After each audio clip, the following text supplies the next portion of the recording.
At the onset of COVID back in March, my grandmother passed away. Not of COVID, but the pandemic prevented our very spread out family from a proper funeral, from coming together to grieve, to remember, to pay the incredible respect that her legacy deserved and continues to deserve. She was the last surviving member of the Holocaust in my family, the last first-person narrative, the last true guardian of our legacy. She was my Mima, and we were really close. With her, I talked about pretty much everything for the better part of my life, and she shared so much with me about hers. She was born in 1919 in Vienna, but she hadn't been in the almost 70 years since Hitler had taken power before we went back. And she had vowed never to return. But with that trip, she and I went. She indulged me, a true walking tour of our family's history, because I wanted to know. I wanted to see the city that made my great-grandfather a successful businessman, only to abandon him and so many others when the Nazis came. And when we arrived, we walked and walked and walked. We literally retraced her childhood from happier times, passing her elementary school, catching the Lipizzan horses that she used to watch as a child. And we ate sauerbraten and schnitzel and strudel with ice cream every day that we were there. I remember every moment observing the pure nostalgia fighting with the resentment and grief and anguish of war that were at every literal turn. She pointed out the department store that the family had owned, the schools that she and her brother went to, the now ritzy shopping districts, and of course the house she grew up in. Every now and then she would shake her head and say out loud, "No one stood up, no one took a stand." I wasn't sure if she was saying it to me or to the city, but I was listening. And in an extraordinary turn of events, she had gotten in touch with a dear childhood friend of hers, and both of them with the same name, Lottie, two friends on opposite sides of a war, surviving a lifetime with memories that nobody should ever have. They sat down to share a meal together, and I won't ever forget that. Watching them chat away in a free Vienna, Mima and Lottie G, who was offering me bites of lunch from her own spoon. It was surreal and kind of conflicting. I mean, here I was, a second-generation American, granddaughter of survivors, breaking bread and literally sharing silverware with someone who would have otherwise just been sort of a generalized character in the history that I had been taught. And this friendship would have been, and in many ways kind of was, just a casualty of war. But that was not just having lunch. It was a moment of grace, of compassion, and some healing. It was powerful. I still can't eat shirred eggs without being right in that moment. It's a forever food memory for sure. A few days after my grandmother passed, I eulogized her over email and included a passage that she had written for her father almost 35 years before. That he was an extraordinary man, not alone in the sense that he was a success. Many people have achieved greater financial gains and wider fame than he. But what I believe to be more valuable for us, who knew him and understood him, was his deep compassion for those in need and his capacity to love. He was proud and he tried to be just. He was human and he made mistakes. He loved people, he loved God. He believed he was his brother's keeper and he lived his life in this spirit. My grandmother believed that too, and I realized in founding my company that I did as well. I started to think a lot about people who may have been in a position in Vienna back then, really anywhere, who could help. If they had stood up, if they had done something differently, would that have made a difference? And I think about that a lot. My great-grandfather, my grandmother, and my great-uncle arriving in the United States in 1938 as refugees. Throughout their lives, they were determined to give back to the country that accepted and welcomed our family at Ellis Island. The gratitude that I saw from them left a profound impact on me, and I've realized that my own sense of patriotism has come back to the life that they created here in America. for me, it's always come back to feeling so incredibly lucky that our history, our luck really, brought us such an opportunity when it didn't for so many others. As I continue to get older, my adult life has really been a lot about reconnecting to my family history and realizing what's important to me, what I'm passionate about, what matters. So, about a year ago, fast forward, I was sitting in my office and my colleagues and I were talking about what a great year 2020 was going to be. I know, right?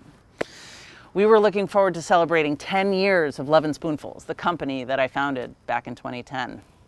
Then the idea for Love & Spoonfuls was really just to understand more about why there was so much food being produced and then thrown away while poverty and hunger were daily realities for so many people. What I found in that was an opportunity to respond and challenge some of the old ideas with a little bit of a new one, that hunger wasn't a problem of supply, it's a problem of distribution. And so now, 10 years later, Love & Spoonfuls is a distribution and logistics company working in the social service space, having rescued and distributed over 17 million pounds of fresh, healthy food that would have otherwise gone to waste, and feeding 30,000 people each week in communities that are hit the hardest by the economic, social, and health injustices and inequalities that exist in our communities. Sometimes it feels like 10 years and sometimes it feels like 10 minutes, and there is always more to do. But 10 years itself is a long time. And looking back a decade ago, I was sort of at a crossroads in both my personal and my professional life, looking for some clarity, looking for some direction. I was turning 30. I was sober about a decade, having cleaned up from an alcohol and heroin addiction. I had just moved back from Boston after thinking I would never live here again. Friends that I had grown up with had moved away. The city itself was completely new to me. I was starting over in really all kinds of ways and was open to new things, even a career change. But never in a million years had I thought about starting my own business, and especially not a nonprofit. I founded Love & Spoonfuls because I really just believe that when you can solve a problem, you should at least try. And here, I believe that access to healthy food is a basic human right. I also think that with so many unsolvable problems in the world, wasting food isn't one of them. So the space between those two ideas is really what Love & Spoonfuls addresses. We work to be creative and thoughtful and effective in our response to the unique challenges of food rescue and food insecurity. In Hebrew, we call this ideal tikkun olam, which essentially means to repair the world. In this case, we take fresh, healthy, and perishable food that would otherwise be tossed and upcycle it into the social service stream. Why do we do this? Each year, about 40% of all food that's produced in the United States, and that's roughly 63 million tons of food, is wasted. And around the world, that's about a third of our global food supply. So Love & Spoonfuls began truly as a business meant to be helpful, and I'm incredibly proud of what it's become, really the team that's helped to build it. Being in business is usually about your customer, your end user, and in that way it's no different for us. But what's included here, even prioritized, is our culture, who we are, our guts. So for us, it's not just what we're doing, but it's how we're doing it. And I think that that's about just trying to create a better system and a better way of doing things, creating value. Many years ago, totally inspired by one of our board members, we created a community bill of rights for our team and then one for our partners. The ability to do that really is what makes Love & Spoonfuls the kind of company it's become. So I'm a CEO who also happens to be the founder, and my journey in both roles over the last few years has been largely focused on the how of doing things, much less on the what it is that we do. So now, more than ever, the world really demands the highest standard of that how. And it's so important to us at Spoonfuls to keep the folks that we're serving and our employees right at the forefront, rather than just seeing this work as another day in business, business as usual. We pay a living wage offer access to wellness, both physical and mental, a work-life balance. Well, maybe that was pre-COVID. We supported our front line with an in-office food market, hazard pay, mental health days, all to say trying to riff on being the change that you want to see in the world. You can't really give away what you don't have, you know? For me, I learned how to stay sober from folks who freely offered their experience and their example to me, literally gave me who they were as examples of what I hoped to become. And for my colleagues and I, trying to inject some equity into the community really can't happen if we're not cultivating it internally. So being able to celebrate 10 years developing and nurturing who we are as a company was something that we had been reflecting on and were really excited about. And then 2020, COVID, George Floyd, and the resurgence of the Black Lives Matter movement. So here we are, literally standing, hopefully in a mask, at the intersection of two viruses that threaten life as we know it. In terms of COVID, we've all been forced to navigate our days differently. My wife now works exclusively from home until further notice. I'm literally the only person that she sees. At Love and Spoonfuls, our offices are taped up and divided and marked with instructions that reinforce the limits on where and how to interact with each other. Our waiting list has basically doubled. The need is greater than ever, and the effects on our community and this country will still be here long after COVID isn't. Our communities and businesses are struggling and reinventing themselves every few weeks, it seems, just to try and survive a day at a time. And in many ways, we might want life to just go back to business as usual, to the way it was, the way we remember it in early March. But in terms of where and who we are as a nation, as a national and even global community, I hope that we never do. This moment is relentless, as it should be, but it's overwhelming. There's so much to be done, so much that's overdue. How do we even begin? And as a white woman who comes from tremendous privilege beyond my color, I'm asking myself, where do I begin? How do I stand up? One of the very first things that an early sponsor told me almost 20 years ago now remains true today. Walk from where you stand and use what you have. So the question for me from that moment has always been, and even now is more important than ever, where am I going? What do I have? And how do I use it? So whether you've acknowledged it or not, we're all faced with not just needing to be better, but with the responsibility to actively participate in and advocate for, if not directly work to create, social justice, to be actively anti-racist, actively vocal that Black lives don't just matter, but that Black lives need to be honored, valued, recognized, and stood up for.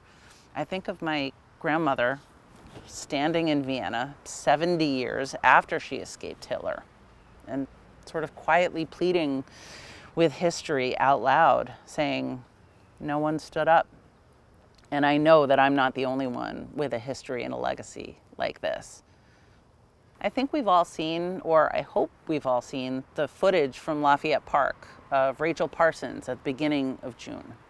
Everyone has a way to stand up, and sometimes it's literally just standing up or kneeling or whatever you can do. But everyone, all of us, has tools. And it's not a question of if we use them, it's how and it's when. And I really believe that it has to be now. I don't have any extraordinary ability beyond what I can do as one of many. But what I do have is a choice. And I do have the ability, not just as a founder, but as a CEO, to conduct business in a way that matches the collective principles and values and ideals of those around me, to commit to doing what hasn't been done and to improve on what has. The privilege and opportunities that I've had and that I continue to have are a direct result of not only my color, but of my family's legacy, which has afforded me life as an American. And I consider myself a patriot. I always have. And to me, that means and represents a responsibility to do more. And once they were here, my great-grandfather and his children, my Mima and my great-uncle Henry, they spent their lives working to repay what they felt they owed for their immigration here to the United States, to build our family on the American dream.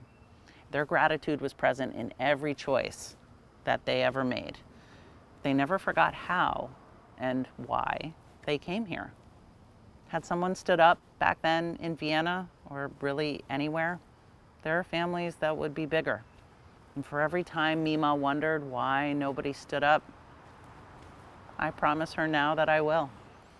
Our neighbors, those who we know, those who we don't know, but those of us who need us to be an ally, to take a stand, to make a better choice, they need us to do it. We are each other's keeper, and it is time. So, thank you for coming to my actual TED Talk.